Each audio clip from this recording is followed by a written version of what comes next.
दोस्तों, स्वागत है आपका आपके अपने चैनल चमत्कारी ज्योतिष में। आज के इस वीडियो में हम बात करेंगे सूर्य के राशि परिवर्तन के बारे में।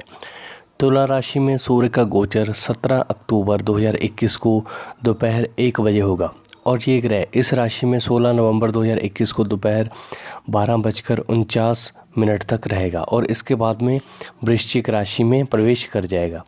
तो सूर्य के नीच राशि में जाने से 12 राशियों पर क्या प्रभाव पड़ेगा ये जानते हैं। तो सबसे पहले बात करते हैं मेष राशि की। तो मेष राशि के जातकों के लिए सूर्य पंचम भाव का स्वामी है। विवाह साझेदारी के साथ में घर में गोचर कर रहा है। इस दौरान आप थोड़े अहंकारी होंगे। आप समुदाय या सहकर्मियों के बीच सम्मान हासिल करने के लिए अपने ज्ञान को बढ़ाने की कोशिश कर सकते हैं। यदि एक संयुक्त उद्यम में काम कर रहे हैं तो आपको सतर्क रहने की ज़रूरत है, क्योंकि ये समय साथी या अधीनस्थों के साथ संघर्ष ला सकता है।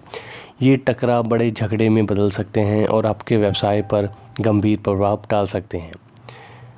जिनका व्यवसाय विदेशी ग्राहकों से संबंधित है वे अपने ग्राहकों के बीच अच्छा सम्मान प्राप्त करेंगे।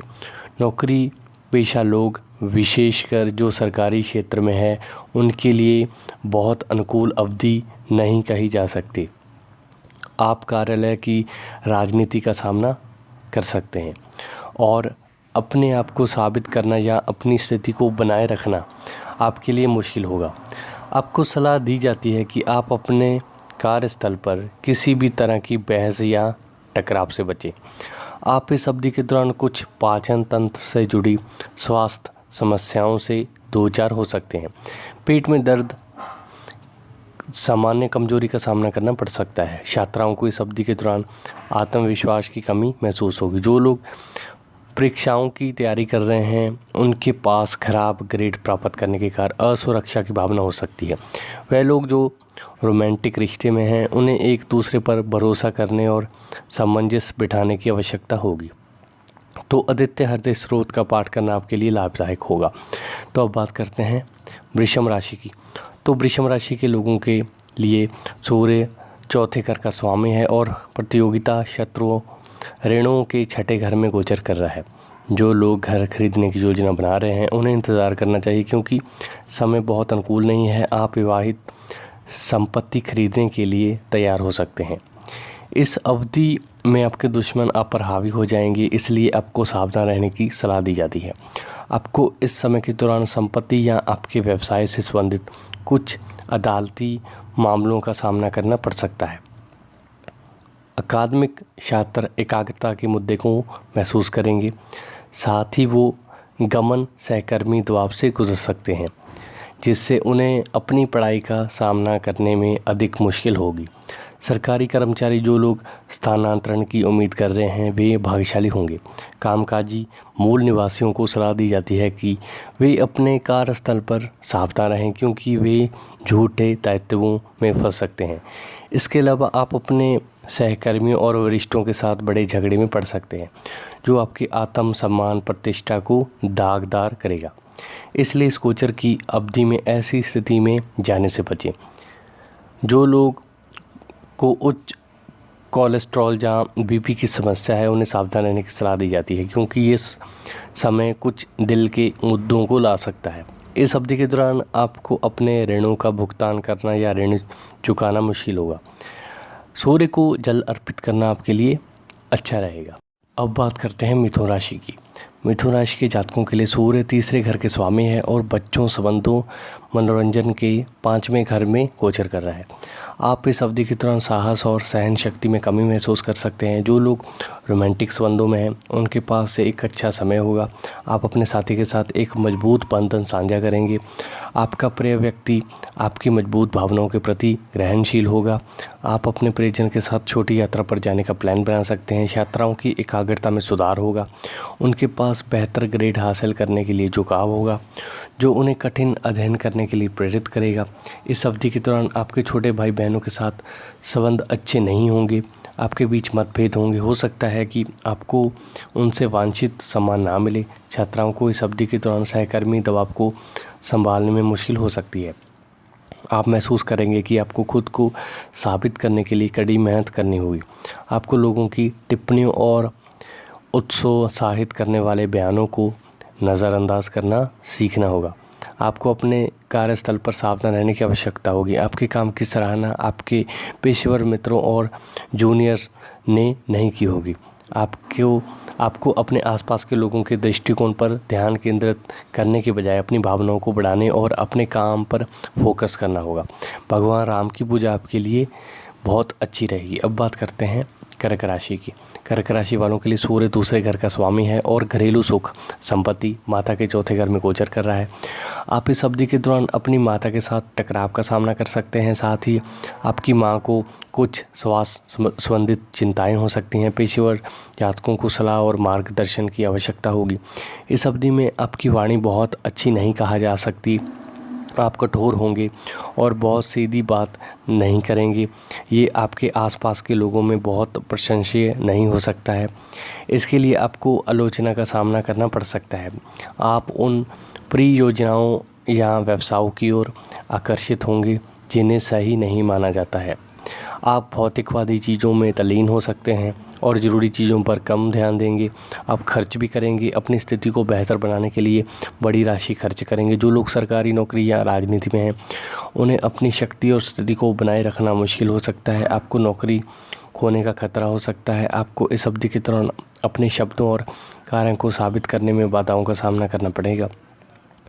जो लोग संपत्ति या वास्तविक संपत्ति के व्यवसाय में हैं उनके लिए बेहतर समय होगा, क्योंकि आपके व्यापार स्थिरता से संबंधित आपकी असुरक्षा आपको अतिरिक्त प्रयास करने के लिए प्रेरित करेगी। सूर्य की पूजा आपके लिए सर्वश्रेष्ठ साबित होगी। अब बात करते हैं सिंह राशि की। तो सिंह राशि के जातकों के लिए सूर्य प्रथम भाव का स्वामी है और तीसरे भाव में गोचर कर रहा है। आप इस अवधि के दौरान ऊर्जा की कमी महसूस करेंगे। आप सफलता के लिए जोर लगाएंगे और अपनी पूरी कोशिश में लग जाएंगे, लेकिन आपके प्रयासों का बहुत अच्छा फल मिलने की उम्मीद कम है। आपको अपनी परियोजनाओं को पूरा करने में बाधाओं का सामना करना पड़ सकता है और अपने प्रयासों में उपलब्धि हासिल करने के लिए कड़ी मेहनत करनी होगी।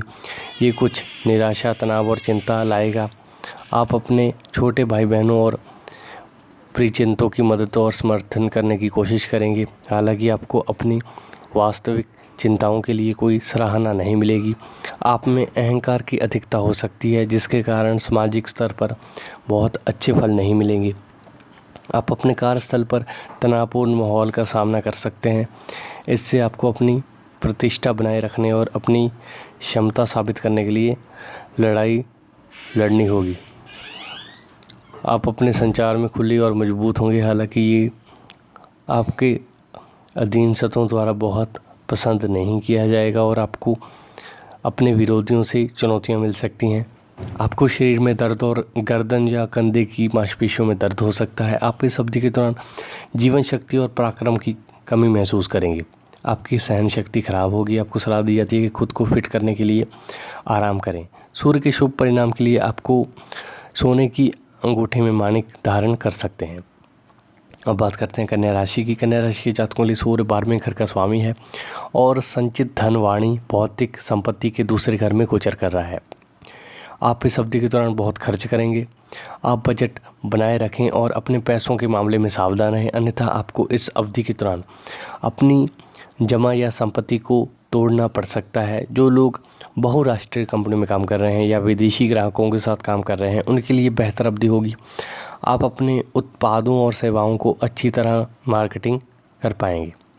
आपको अपनी वाणी से सावधान रखना चाहिए। किसी के बारे में पीठ पीछे बुराई नहीं करनी चाहिए, क्योंकि इससे आपकी छवि खराब होगी, आपका अपमान हो सकता है। आपको कुछ स्वास्थ्य संबंधी समस्याओं का सामना करना पड़ सकता है, इसलिए जंक फूड से दूर रहें। केवल संतुलित भोजन कराएं। आपको छोटी यात्राओं पर जाना पड़ सकता है। यात्रा के दौरान सामान खोने की संभावना है।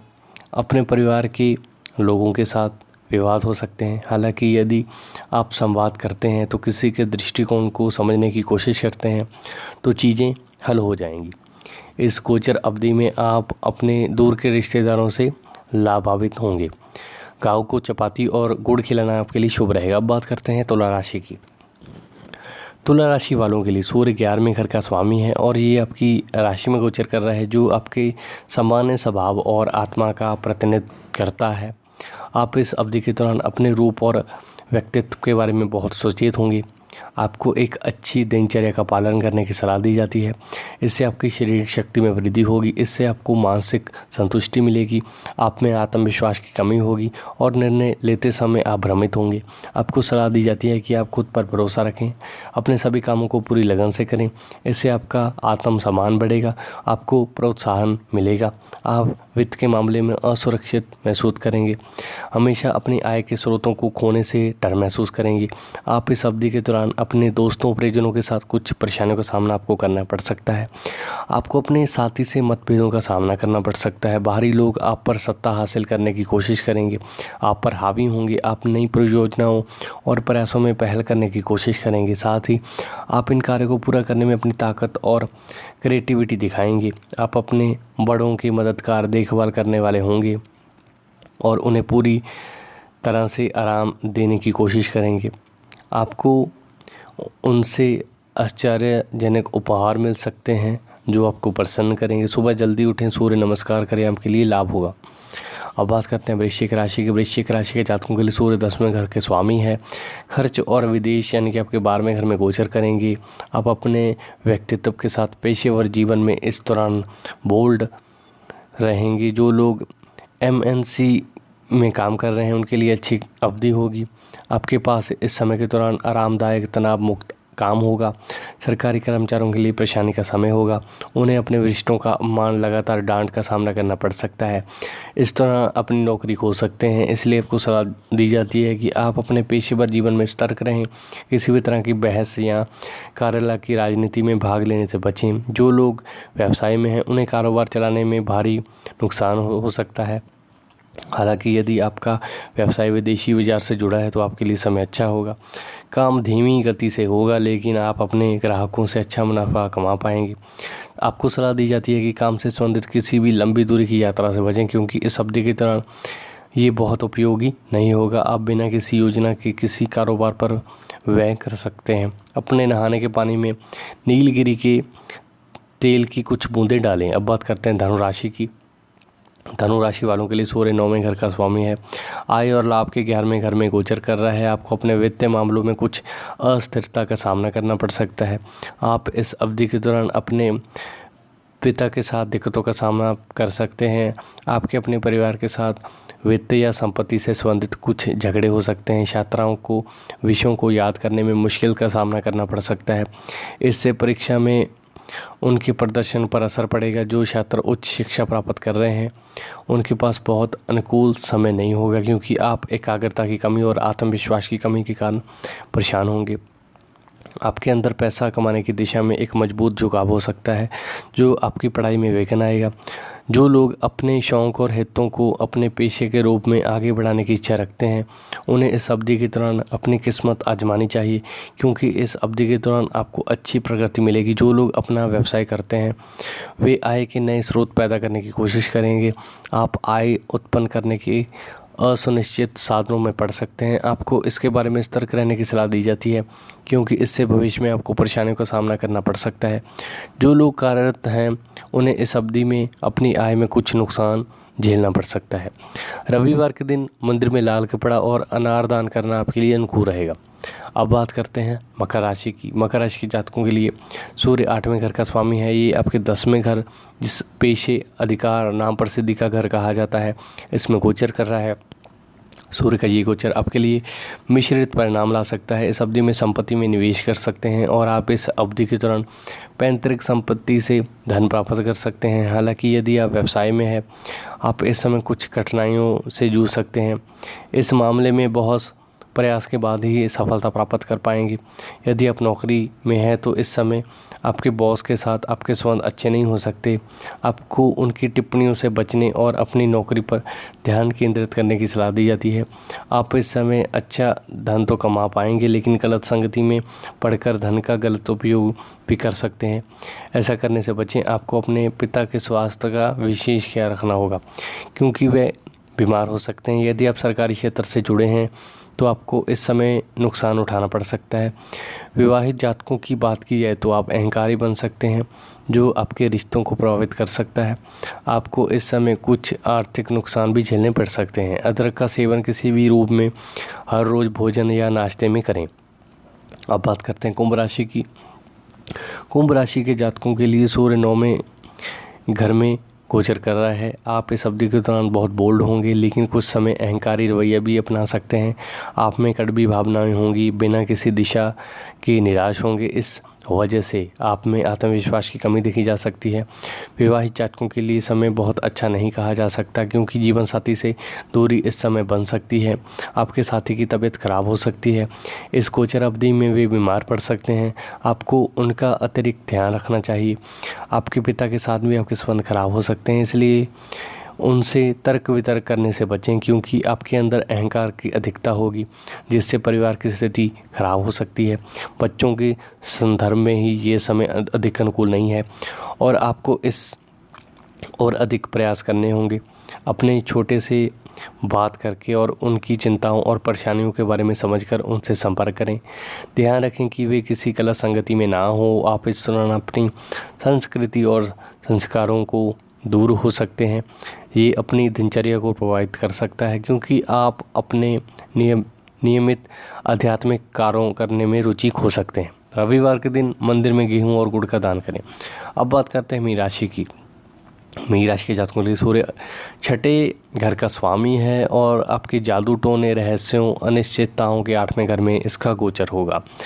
ये समय आपके लिए उतना ही अनुकूल नहीं कहा जा सकता। आप अपने कार्य में कई बाधाओं का सामना करेंगे, मानसिक तनाव में बेचैन रहेंगे। अपनी जीवन शैली में ध्यान को शामिल करने से आपका मन शांत हो सकता है। आपके विरोधी इस समय सक्रिय होंगे, इसलिए आपको सावधान रहना होगा। आपको उचित तकनीक के साथ आप उन्हें संभाल पाएंगे। आपको इस समय स्वस्थ और संतुलित भोजन करने की ज़रूरत है, अन्यथा आप पाचन और आंत संबंधी समस्याओं से पीड़ित हो सकते हैं। विवाहित जातकों को इस समय अपने साथी के स्वास्थ्य का ख्याल रखना होगा। आप इस समय भौतिकवादी हो सकते हैं और ऐसी इच्छाओं पर दिल से खर्च कर सकते हैं जो लोग वित्तीय स्थिति को प्रभावित कर सकते हैं। आपको इस समय जुए और सट्टेबाजी से बचना चाहिए, नुकसान होने की संभावना है। इस समय गैर जिम्मेदार आप बन सकते हैं। अपने गलत कार्यों के लिए दूसरों को जिम्मेदार ठहरा सकते हैं। आपको रविवार के दिन तांबे के सिक्के का दान करना चाहिए, इससे आपको सूर्य के बेहतर परिणाम मिलेंगे। तो दोस्तों, उम्मीद करता हूँ आपको मेरा ये वीडियो पसंद आया होगा। अगर आपको मेरा वीडियो अच्छा लगा तो वीडियो को लाइक ज़रूर कर दें।